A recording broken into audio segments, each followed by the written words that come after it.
U cilju popularizacije tamburaške muzike, u Vukovaru je održana prva smotra malih tamburaških sastava na koje su se pored jednog domaćeg predstavila i dva novosadska sastava. Vukovarski pododbor Srpskog kulturnog društva Prosveta održao je 27. februara prvu smotru malih tamburaških orkestara koji neguju muziku specifičnu za podneblje i stanovnike sa leve i desne obale Dunava, Banata, Bačke, Srema i Slavonije.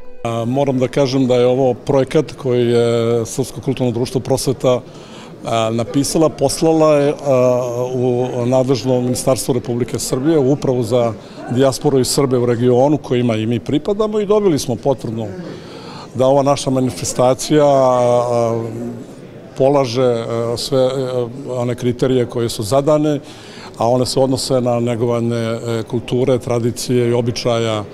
Tako da je ovo veče koje je posvećeno tamburi, smotra malih tamburaških sastava u izvođenju stare srpske pesme. Na pozornicu Hrvatskog doma prvi su izašli članovi tamburaške bande Pero iz Novog Sada. Okupili su se tek u decembru prošle godine i ovo im je prvi nastup u Hrvatskoj. A pored odličnog muziciranja pokazali su i zbog čega je tamburica poseban instrument.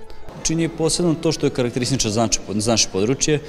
Vojvodina, Slavonija, Srbija, Hrvatska nije bitno, ali za tu neku regiju ravnice, i mislim da bi to trebalo čuvati zaista kao nešto što je naše.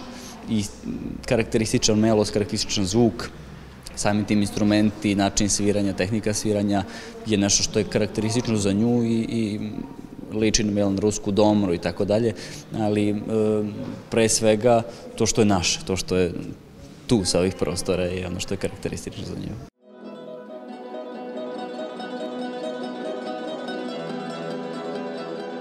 Tamburica može da svira sve, narodnu, klasičnu pa i rock muziku, i ima dosta onih koji to rade, jer je i to jedan od načina da se tamburaška muzika popularizuje i očuva. Članovi ansambla Opus iz Novog Sada vođeni su baš tom idejom, pa je publika imala priliku da čuje i nekoliko rock klasika. Želimo da popularizujemo tamburu, ali u isto vreme i da pokažemo da tambura može da svira bilo koji žanr, stvarno. Postoje mnoge miskoncepcije o tamburi i dosta je, kako da kažem, potlačena naspram drugih instrumenta, a sjajna i može da izvede sve. Evo vidim da ste svi mladi, je li to razlog? Pa prošle godine je 17, znači svi smo još u školi srednjoj. Pa jeste, neka ideja jeste i da se to približi omladini, koliko toliko, zato je i takav program, ali naravno na tradicionalan način, tako da se neguje tambura, da se ne zaboravi. Domaće snage predstavljali su svima poznati vučedolski zvuci, koji kao tamburaški orkestar pri KUD-u Sloga iz Vukovara deluju od 2005. godine. Nadamo se da ova inicijativa će zaživjeti i u budućnosti. Ovo je prvo okupljanje ovog tipa i u ovom, ajde da kažem, pod ovim nazivom. Da li će ostati pod ovim nazivom, da li ćemo menjati, sve zavisi od sredstava, od donacija i od raspoloženja i volje ljudi.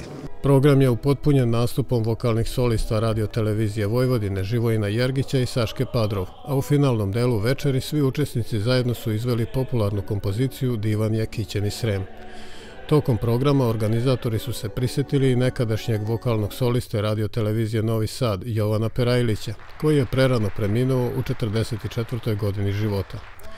Pored Uprave za dijasporu i Srbe u regionu Republike Srbije, program su finansijski pomogli i Zajedničko veće opština, Srpsko narodno veće i gradska organizacija Samostalne demokratske srpske stranke.